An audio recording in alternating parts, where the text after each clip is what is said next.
Mereka sekarang mulai bersembunyi besanan dengan para kiai-kiai yang memiliki pondok-pondok pesantren besar. Mulai ada apa ini? Kalian tidak tahu.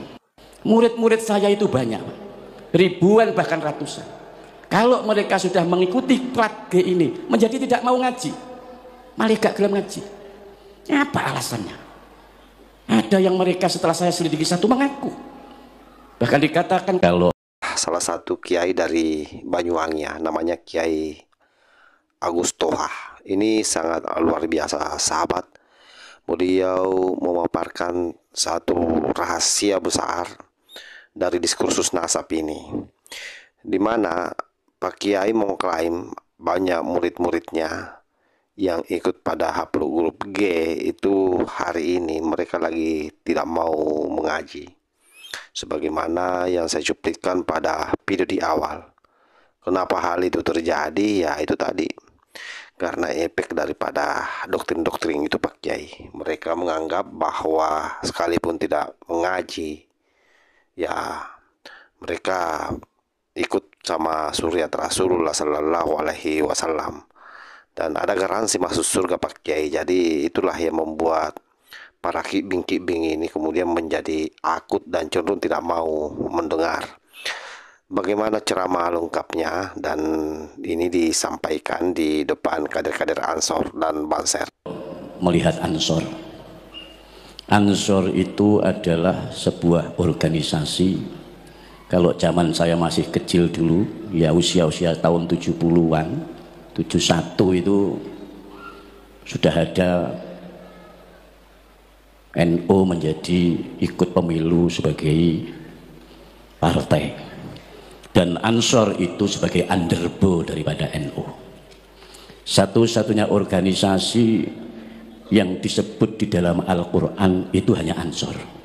Induknya NU, Muhammadiyah, Persis, yang lain-lain itu yang ngaku-ngaku dekat sama Nabi itu tidak disebut di dalam Al-Quran. Ansor itu disebut di Al-Quran, disebut di dalam surat Ali Imran 52 dan surat As-Saff ayat 14. Qolal khawariyun nahnu ansarullah amanna billah washhad bi anna muslimun. Disebut dua kali dalam surat Ali Imran dan As-Saff. Coba sampean cari, NU nggak disebut, Muhammadiyah nggak disebut di Al-Quran, tapi Ansor disebut oleh Allah dalam Al-Quran.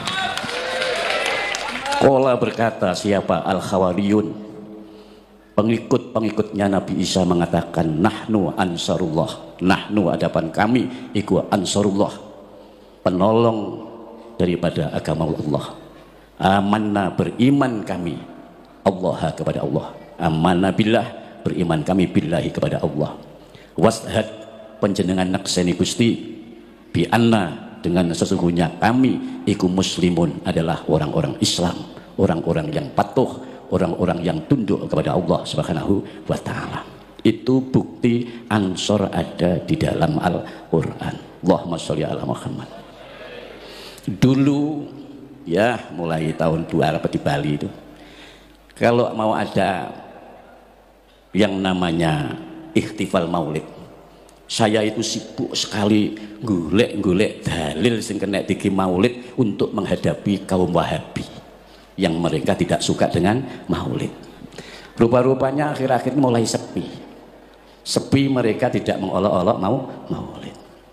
Ya karena memang mereka nggak punya dalil yang ada. Kita mau banyak dalil, tadi sudah sebut sama qori'nya, qul bifadlillahi wa birahmatihi fabidzalika falyafrahu huwa khairum mimma yajma'un. Qul, katakan Muhammad, bifadlillahi dengan keutamaan Allah, wa birahmatihi dan dengan rahmat Allah, fabidzalika maka dengan demikian adanya fadl dan adanya rahmat dikatakan oleh Allah falyafrahu, mongko becik bunga-bunga sapa sira, maka bergembiralah kamu sekalian, senang-senanglah dengan fadl dan rahmatnya Allah. Ini dalilnya Maulid.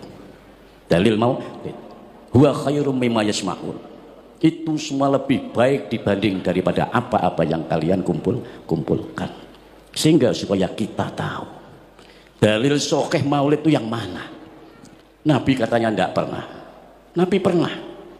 Justru yang mengadakan maulid pertama itu adalah Nabi. Tapi model ikhtifalnya Nabi itu dengan cara berpuasa di hari Senin. Itu dalilnya. Ya Rasulullah, kok sampean ini puasa di hari Senin? Iya, karena yaumul isnin yauma wulidtu. Hari Senin itu hari di mana aku dilahirkan. Itu loh buktinya Nabi mengadakan acara maulid dengan berpuasa. Allahumma sholli ala Muhammad. Sehingga ini semua yang menjadikan kita ini ikhtifal bilaudin Nabi adalah merupakan sebuah ungkapan gembira. Lu jenenge wong seneng, ada yang jingkrak-jingkrak, ada yang macam-macam, namanya orang seneng. Wong seneng kok dadak niru Nabi, kita ya seneng. Wong kami juga setiap Senin juga puasa. Istri saya itu ya kalau puasa juga, kami itu keluarga kalau hari Senin puasa, Kamis puasa. Kenapa? Ya tadi itu, karena Nabi mengatakan hari Senin itu adalah hari aku dilahirkan. Kalau hari Kamis itu adalah di mana hari buku amalan catatan kalian dipelaporkan oleh malaikat juru catat Raqib dan Yatid kepada Allah Subhanahu wa taala. Saat kamu itu dilaporkan buku amalan catatanmu, kamu dalam keadaan puasa. Jangan sampai kamu itu dicatat catatanmu itu dilaporkan Allah, kamu dalam keadaan mampir di jalan Danau Tempe. Ya ruwet. Dalam keadaan puasa kamu itu dilaporkan. Allahumma sholli ala Muhammad. Tapi hal yang memprihatinkan saya ini sebenarnya ini tadi mau berangkat mau enggak, karena ada kabar katanya ceramah saya itu dicekal. Lawang tuh ceramah kok dicekal itu. Karena apa? Ya karena saya menyangkut keprihatinan ini harus disampaikan. Umat Islam ini harus diedukasi, dididik dengan benar. Eksistensi Islam ini, Al-Quran disampaikan dengan benar, hadis disampaikan benar dengan sesuai dengan kitab yang ada. Katanya kita ini mau meniru mentauladi Nabi Muhammad SAW. Sampaikan apa yang ada di Al-Quran, sampaikan apa yang ada yang di hadis, sampaikan makalah-makalah ulama yang menerangkan Quran dan hadis, bukan menyampaikan tentang hal-hal yang berhubungan dengan nenek moyang kalian yang berbau halusinasi dan hurufat itu. Allahumma sholli ala Muhammad. Kalau yang disampaikan itu umat jadi bodoh, kalian direndahkan tapi tidak merasa. Kalian itu mutakharrijin, alumni pondok pesantren, yang minimal Anda itu ya Sabrawi ya khatam, naik ya Iqlal khatam, naik kemudian ya Awamil khatam, Imriti khatam, Alfiyah khatam. Semua ilmu yang ada pada Imam Sibawayh ya kok pelajari. Mestinya Anda ingat dengan guru-guru kalian dan kiai kalian. Kok bisa Anda berubah, berbalik Anda menjadi penggemarnya pelat G, kan ya aneh. Allahumma sholli ala Muhammad. Ini yang membuat saya itu prihatin. Keprihatinan ini. Saya sebut plat G, letter-lek engkau dicekal katanya. Kami ini tidak menebarkan kebencian, tidak. Kami itu harus mengedukasi umat. Ingat ya, NU dan Ansor ini adalah khadimul ummah. Apa Pak? Khadimul ummah, pelayan umat. Lah kalau pelayan umat, layanono umat ini sesuai kepentingannya umat. Umat gak butuh kok apa-apa. Seandainya kalau dulu jangan disampaikan Imam Malik, Imam Syekh Abdul Hasan Ali bin Abdillah bin Abdul Jabbar Asyadili, nek ngaji semua ini pulang itu disangoni semua. Lah iki lamun toha sugih tak sangoni sampean. Lah karena saya gak sugih ya gak bisa saya nyangoni sampean. Kalau dulu Imam Malik, Imam Abdul Hasan Ali bin Abdul Jabbar Asyadili, semua kroyahnya nek ngaji disangoni pulangnya karena kaya. Paham gak? Allahumma sholli ala Muhammad. Hadirin yang dimuliakan Allah Subhanahu wa taala, saya sepakat dengan Kultuwatan Fi tadi sebagai khadimul ummah. NU ini karena ya harus melayani umat sebagai khadimul ummah. Dan satu-satunya organisasi, saya sampaikan lagi, yang betul-betul mengawal kedaulatan bangsa dan negara itu hanya NU. Dan NU yang diandalkan adalah underbone-nya yaitu Ansor. Allahumma sholli. Sampai yang saya ceritakan. Makanya saya kalau ada Ansor, saya teringat peristiwa di daerah saya di Banyuwangi. Bagaimana Ansor ditipu, dibantai di daerah Celuring, di Semedok itu. Sampai sekarang sampean ke sana. Saya masih kecil itu. Itu terjadi betul. Bapak saya ini berapa kali oleh partai terlarang itu. Kalau saya sampaikan ruwet lagi siapa pemimpinnya. Ini. Jadi ini yang membuat kami prihatin. Jangan dikira sekarang ini kita ini ya tetap harus solid. Saya pesan, NU ini harus menjaga soliditas dan loyalitas. Solid dalam ittihad kebersatuan, loyalitas terhadap NU. Namanya saja Nahdlatul Ulama, bangkitnya para ahli ilmu. Makanya dalam Mukadimah saya tadi mengatakan Allah itu memerintahkan kita untuk nahdah, bangkit dalam arti melawan kedurjanaan. Makanya baginda Nabi diutus ini yukhrijuhum minad dzulumati ilan nur, untuk mengeluarkan umat ini dari kegelapan kebenaran. Yukhrijuhum minal bid'ati ila sunnah, supaya keluar mereka ini dari hal-hal yang bid'ah yang di situ tidak direkomendasi oleh ulama, ila sunnah, terhadap sunnahnya baginda Nabi Muhammad sallallahu alaihi wasallam. Allahumma sholli ala Muhammad. Lalu saya kalau Ansor itu mengingatkan bagaimana baginda Nabi mencontohkan hubungan antara kaum muhajirin, kaum pendatang dengan kaum Ansor. Dalam piagam Madinah baginda Nabi menyatakan al muhajirina min Quraisy wal ansori min Yathrib wal nasara wal yahud innahum kanu ummatan wahidah. Al muhajirina, orang-orang yang pindah, kaum pendatang, min Quraisy, dari Quraisy, wal ansori, dan kaum Ansor itu min Yathrib, dari Yathrib Madinah. Dulu namanya Yathrib Pak, sekarang Madinah. Wal nasara, dan kaum Nasrani, wal yahud, dan kaum Yahudi. Innahum, sesungguhnya mereka, kanu ono sapa kabeh iku mau iku ummatan, umat wahidah, yang satu. Allahumma sholli ala Muhammad. Kalau itu saja Nabi bisa mengittihadkan, menyatukan satu, kenapa kita tidak bisa? Makanya saya tadi berbicara, NU harus solid, NU harus jelas. Karena banyak sekali mereka itu yang nyusup di NU. Apakah ini nanti? Saya nggak tahu ke depannya ini. Kalau kami sudah tahu, yang di bawah-bawah ini saya anggap anak-anak kecil itu tidak ngerti. Ada yang mereka ini ke depannya ini sangat membahayakan, sangat membahayakan. Tapi mereka tidak peka. Mereka sekarang marah kalau dulu nggak boleh, nggak mau, katanya hubungan dengan kaum kita kalau menikah karena tidak ini dianggap zina. Mereka sekarang mulai bersembunyi, bisanan dengan para kiai-kiai yang memiliki pondok-pondok pesantren besar. Mulai ada apa ini? Kalian tidak tahu. Ada, saya bersahabat banyak dengan kalangan plat G itu, saya banyak bersahabat. Di depan G itu baik, tapi di belakang saya ada. Murid-murid saya itu banyak, ribuan bahkan ratusan. Kalau mereka sudah mengikuti plat G ini, menjadi tidak mau ngaji, malah gak gelem ngaji. Apa alasannya? Ada yang mereka setelah saya selidiki satu mengaku, bahkan dikatakan kang sampean sudah usah NU-NU-an, tidak usah Muhammadiyah, tapi sampean Islam yang umum, tapi direkrut oleh dia plat G tersebut. Apakah hal ini tidak menjadi prihatin? Prihatin. Kalian mungkin tidak bisa merasakan hal itu.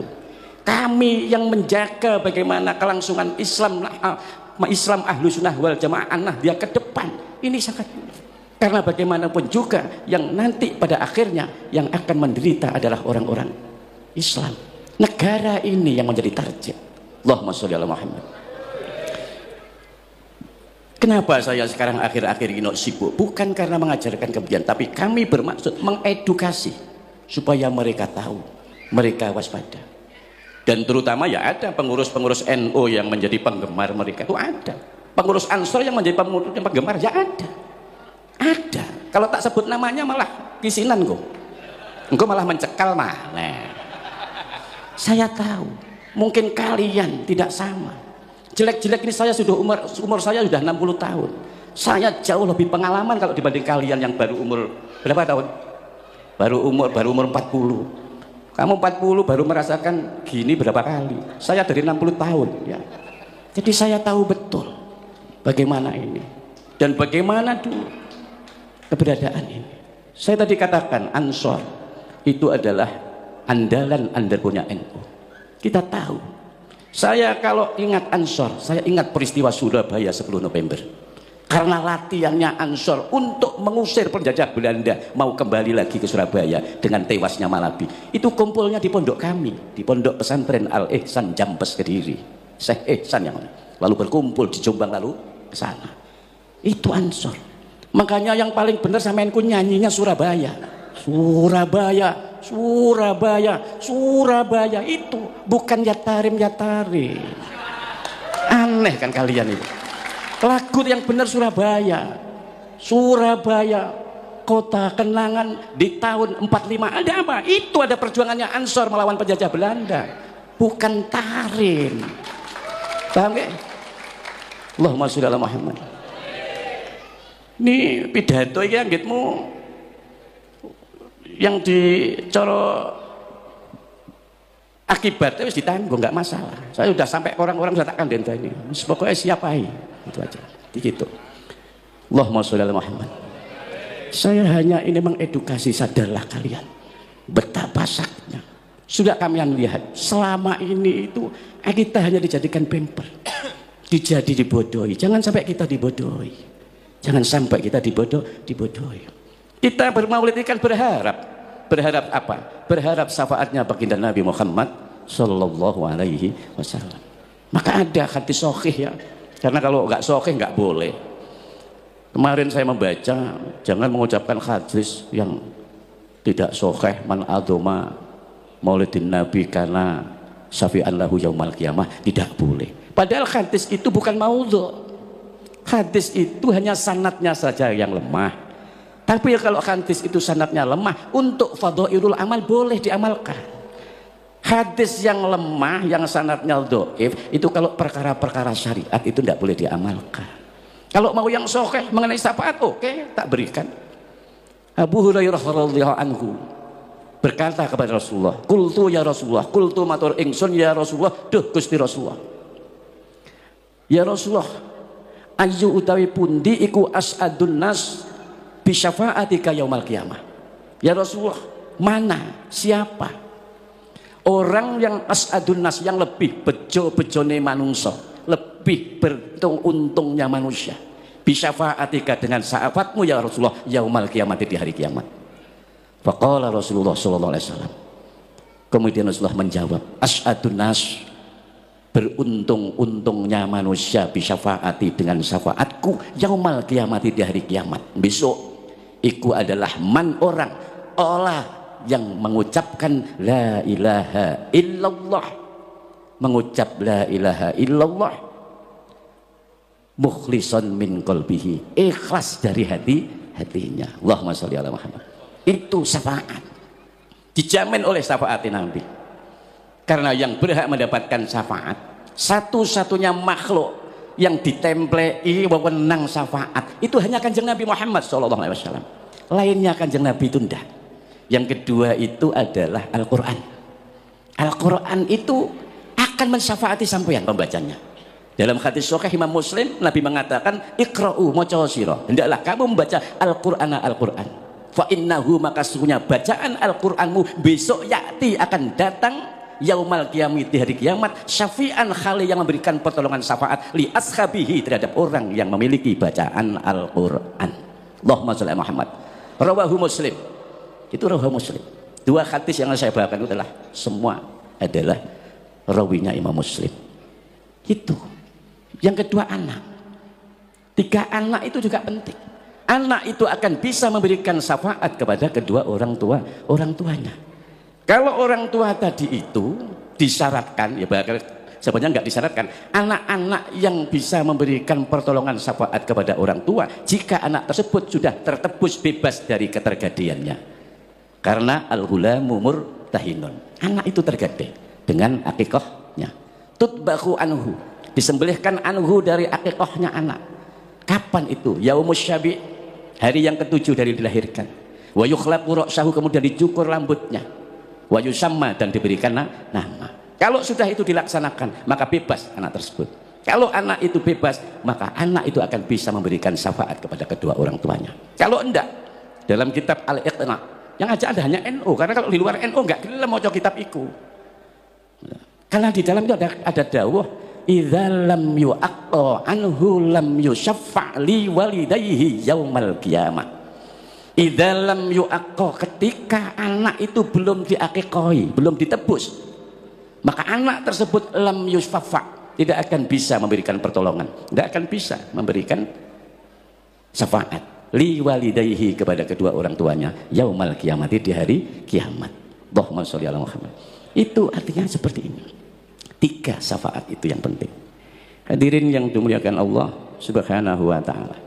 Jadi hal-hal yang setidak-tidaknya kita ini mengadakan maulid seperti ini, yang hendaknya kita dengarkan, yang hendaknya kita asumsikan, hendaknya sebagai kontribusi buat kita. Itu langkah-langkah Nabi yang paling penting. Langkah-langkah Nabi bagaimana kesabarannya menghadapi situasi. Nabi tidak pernah mengatakan mencaci atau memaki. Luar biasa Nabi itu. Kalian tahu sendiri bagaimana Nabi sebagai pendatang, orang yang hijrah, tidak kerasan di Makkah. Memang sama Allah disuruh hijrah. Awalnya hijrah ke Taif. Jadi Taif di sana dimusuhi. Bahkan saat sholat ditimpakan di kepala leher Nabi itu duri-duri. Sampai malaikat Jibril dengan ibanya yang marah tuh, sampai malaikat. Ya Muhammad, perlukah aku angkat gunung Uhud ini lalu aku timpakan kepada penduduk Taif? Apa jawab Nabi? La ya akhina Jibril. Tidak, wahai saudaraku Jibril. Innahum, sesungguhnya mereka, ikulah ya'lamun, tidak mengerti. Inni lam ub'atsu la'anan wala adaban walakin ub'atsu rahmatan lil alamin. Inni, sesungguhnya aku, lam ub'atsu, aku tidak diutus untuk la'anan, melaknat, wala adaban, dan aku juga tidak diutus untuk mengazab. Walakin, dan tetapi, ub'atsu, aku diutus rahmatan, memberikan kasih sayang lil alamin, terhadap alam semesta, seluruh alam semesta ini. Apa yang terjadi? Yang kita ini itu tidak ada di situ caci maki, marah-marah. Baginda Nabi Muhammad SAW itu seperti itu karakternya, yang memang tiada lain. Dan baginda Nabi sendiri itu adalah merupakan orang yang paling dicintai Allah. Dan Nabi itu adalah orang yang paling mulia di alam semesta ini. Hadirin yang dimuliakan Allah Subhanahu wa taala. Pernah baginda Nabi itu mengajarkan kepada kita, generasi-generasi yang paling penting, didiklah anakmu dengan 3 perkara. Jadi kadang Nabi, didiklah anakmu 3 perkara. Apa itu 3 perkara? Yang pertama, didiklah anakmu dengan hubbi nabiyikum, cinta kepada Nabi kamu sekalian. Jadi dawuhnya itu adibu auladakum bisalasi hisolin. Didiklah anak-anakmu itu dengan 3 perkara. Yang pertama, didiklah anak itu hubbi nabiyikum, cinta kepada Nabi kamu sekalian, cinta kepada baginda Nabi Muhammad SAW. Dengan gimana caranya? Mencintai Nabi itu adalah fi'lu awamirihi wajtinabu nawahi, dengan menjalankan apa-apa yang diperintah Allah dan menjauhi apa-apa yang telah dilarang oleh Allah. Dilarang maksiat, dilarang memakan hal-hal yang diharamkan Allah. Itu ijtinab, minangka menjauhi dan menunjukkan sesungguhnya orang tersebut adalah mencintai Nabi. Yang kedua, hubbi ahli baiti. Nah, ini yang sering saya sampaikan, yang harus dipahami, mengedukasi umat Islam supaya enggak salah paham. Hubbi ahli baiti, mencintai ahli bait. Ahli bait itu keluarga Nabi. Dalam hadis Bukhari ditanyakan, "Waman ahli baiti ya Rasulullah?" Siapa ahli bait itu ya Rasulullah? Rasulullah menjawab, "Aliyun wa Fatimatu wa ibnahuma." Aliyun adalah Sayyidina Ali, wa Fatimatu dan Fatimah, wa ibnahuma dan kedua anak-anaknya. Siapa? Sayyidina Hasan dan Husain. Itulah ahlul bait yang harus Anda didikkan kepada anak-anak kalian supaya dicintai. Karena ahlul bait itu dawuhnya Al-Qur'an, innama yuridullahu liyudhiba ankumur rijza ahlal baiti wa yutahhirakum tathira. Disucikan dari hal-hal bayane minal khisdi, dari hasud, wal usbi dan ujub, wal ujbi dan ujub, wa takabburi dan takabur, disucikan dari itu semua. Ya 5 orang itu, ahli bait itu. Siapa? Nabi SAW sendiri, Sayyidina Ali, Fatimah Az-Zahra, wabnahuma Sayyidina Hasan dan Sayyidina Husain. Bagaimana kalau sampean bertanya lalu, bagaimana itu? Seperti Sayyid Ali bin Zainal Abidin, seperti Sayyid Ja'far Shadiq, Sayyid Al-Baqir, Sayyid Ahmad bin Isa. Itu semua adalah dzurriyyah Nabi, keturunan Nabi, bukan ahlul bait yang seperti Nabi dan 5 orang itu yang disucikan dari takabur, dari sifat-sifat yang tercela itu. Kalau yang disuruh Allah dari sifat-sifat yang tercela, ya cuma 5 orang itu. Itulah yang disebut ahlu bait. Tidak bisa Anda mengaku-ngaku saya ahli bait, saya ahli bait, nggak bisa. Ahli bait itu harus dijelaskan dengan sungguhnya bahwa yang disebut ahlu bait itu menurut hadis yang sahih di hadis Bukhari yaitu Aliyun wa Fatimatu wa ibnahuma, Sayyidina Ali, Fatimah dan 2 anaknya. Allahumma shalli ala Muhammad. Dan ini harus dipahami, tidak usah sakit hati. Kalau Anda memang tidak pernah tahu, nenggonku tak buka nih kitab. Gitu. Memang begitu, tidak bisa dibuat buat. Supaya kita tahu. Karena banyak mutakharrijin, mutakharrijat. Mutakharrijin itu maksud saya adalah orang-orang para alumni pondok. Lalai dengan pondoknya. Ya seperti tadi, berubah bahkan kadang wis gak sowan ngene kiai ini mana. Walaupun dia di sini, dia karena tadi itu tertipu dengan plat G tadi itu. Allahumma sholli ala Muhammad. Hadirin yang dimuliakan Allah Subhanahu wa taala, ada hal yang lebih penting lagi. Baginda Nabi Muhammad SAW nanti ditakoni, ya Rasulullah, ayyul a'malil afdal? Ayu pundi al a'malu pinten-pinten amal al afdal ingkang langkung utama. Amal yang paling utama itu apa ya Rasulullah? Faqala Rasulullah SAW, kemudian Rasulullah menjawab, shollu ala waqtiha. Salatlah tepat pada waktunya. Tepat pada waktunya salatlah. Kemudian yang kedua, birrul walidain, berbuatlah baik kepada kedua orang tua. Yang ketiga, jihad fisabilillah, nemen-nemen nih bersungguh-sungguh dalam membela agamanya Allah.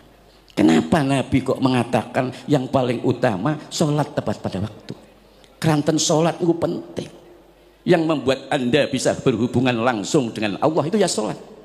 Nabi mengatakan as-sholatu mardhatu rabbi, sholat itu yang diridhoi Allah. Wa qabulul a'mali, dan sholat itu yang menjadikan diterimanya amal-amal sampeyan. Wa wajibatid da'wati, dan sholat yang menjadikan ditetapnya donga-donga sampeyan.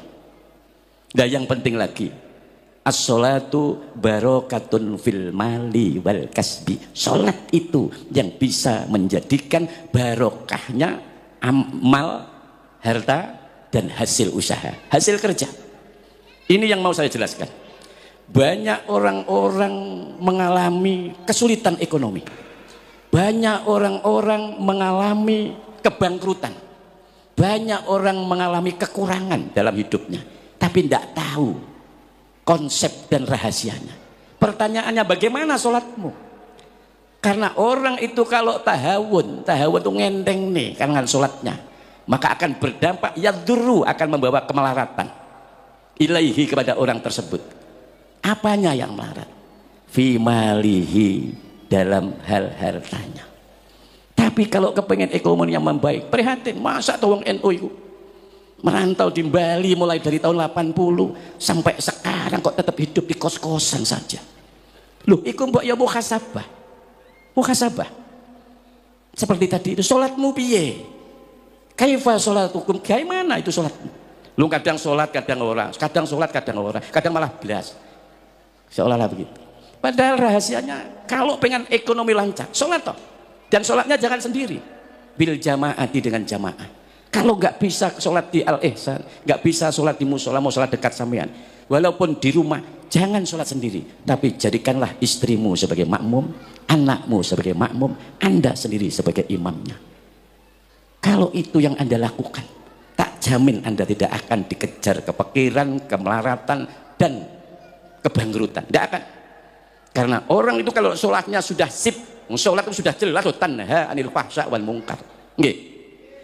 Akeh wong-wong sing wis sugih bolo-bolo saya itu akhirnya bangkrut. Karena apa? Sholatnya tidak mencegah dari perbuatan keji dan mungkar.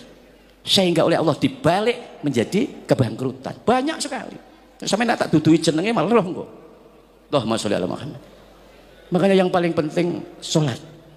Sholat tepat pada waktunya itu yang penting. Karena sholat itu sendiri yang menjadi sirot lampu fi kubrihi, di dalam kuburnya. Besok niku nek mati Pak tengah alam kubur niku gelap teng kubur niku. Gelap sekali. Gelap sekali.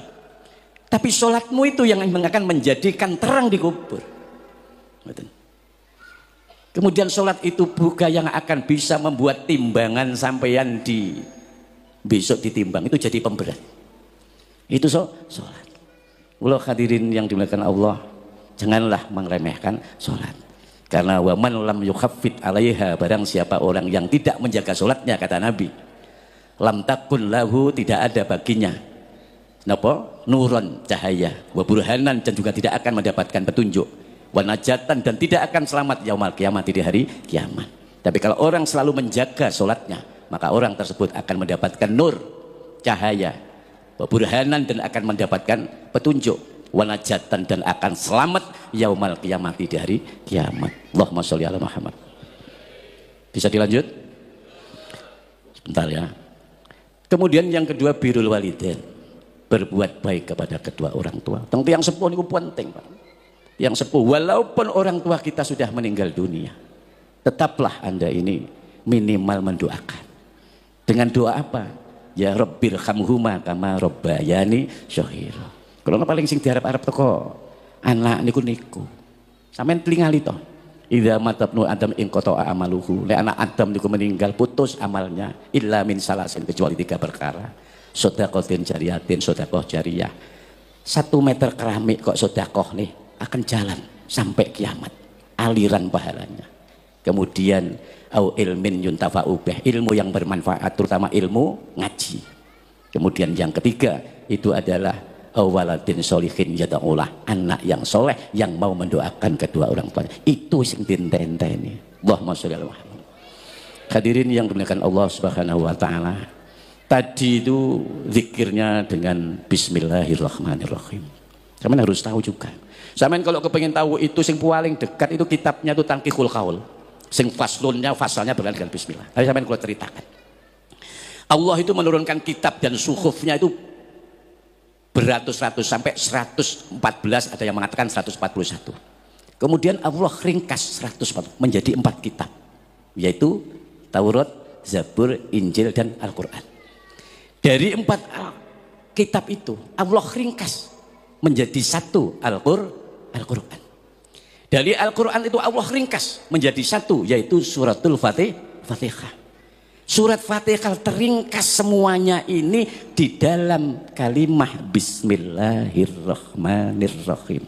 Itu keterangan di dalam kitab Manahijul Imdad, sarahnya kitab Irsadul Ibad.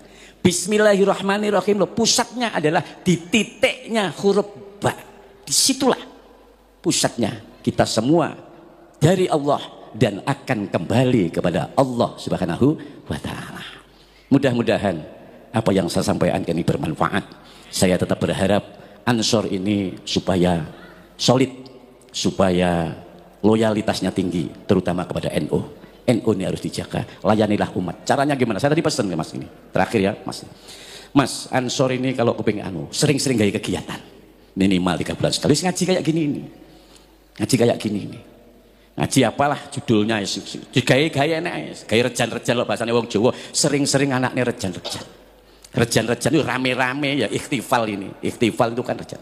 Yang namanya ikhtifal niku Pak enten makalah ndawaken seperti ini. Al ikhtifalu bil maulidis syarif la yahtaju bil hadis sahih bal yahtaju bi qalbin sahih. Ikhtifal perayaan ngaji tidak membutuhkan hadis yang sahih, enggak butuh. Tapi membutuhkan hati yang sahih, hati yang ikhlas, hati yang sahih. Itu yang penting. Saya itu sering ngajakan ngaji-ngaji. Sebenarnya apa? Tujuan saya tuh supaya saya kok terkenal ndak? Saya itu dari kecil sudah terkenal. Sampeyan mlaku-mlaku teng Banyuwangi. Piye to toha kayak anak Mbah Yainan. Orang akan mesti kenal. Wah, arek iku cilike bajingan niku. Terkenal saya dari kecil itu. Dari mulai tahun 68 wis terkenal. Sampai saya mahasiswa udah terkenal saya ini. Jadi gak perlu saya diterkenalkan, gak perlu. Karena saya ditahu di Hikam itu mengatakan la tuhibba antu rofa. wala tuhibba an la yu'rafa innaka mimman yuhibbu an la yu'rafa. Itu tak cekli, aku gak pengen terkenal. Sehingga aneh kenal kan sampai yang itu. Tujuan saya istighosah apa ini? Supaya apa? Supaya NU ini ajarannya tetap lestari. Supaya NU ini tidak dirongrong oleh kelompok-kelompok yang lain. Itu tujuan saya. Makanya saya tidak pernah tidak melibatkan hal-hal yang berhubungan dengan Nahdlatul Ulama. Makanya saya ini, wis kalau dari PW ini barang ora patek kira pengajian kadang ketuanya diundang muslimat barang ya ora teko ya ora apa-apa, wis aku sing teko ngono ae. Allahumma shalli Muhammad. Itulah yang bisa saya sampaikan, mudah-mudahan bermanfaat. Marilah kita bersama-sama berdoa ala hadiniyah wa ala niyatin sholihah al-fatihah. Saya kira luar biasa sahabat ya, mudah-mudahan ini bisa mencerahkan kita semua, terutama para mukibing akut. Ini menjadi warning yang sangat keras sebenarnya. Dan bagi Kelambak Lawi, terutama Rizik Syihab CS, ini kedokmu ini dibongkar ya. Seolah-olah bahwa selama ini bagi orang-orang yang ikut sama kalian itu memang hanya dimanfaatkan. Bahkan terkesan mereka-mereka yang ikut ini tidak penting lagi untuk belajar atau mengaji. Itu bahayanya. Dan sekali lagi ini karena doktrin sesat yang membuat memang orang-orang pribumi mungkin sengaja dibuat mereka untuk bodoh agar kemudian terus-menerus tunduk di bawah ketiak para Kelambak Lawi. Tentu ini edukasi yang baik sekali dari Pak Kiai Agus Toha. Mudah-mudahan sekali lagi para kibing-kibing bisa mendengar ini dan bisa merefleksi diri kembali ke jalan yang benar. Wallahul muwaffiq ila aqwamit thoriq. Wassalamualaikum warahmatullahi wabarakatuh.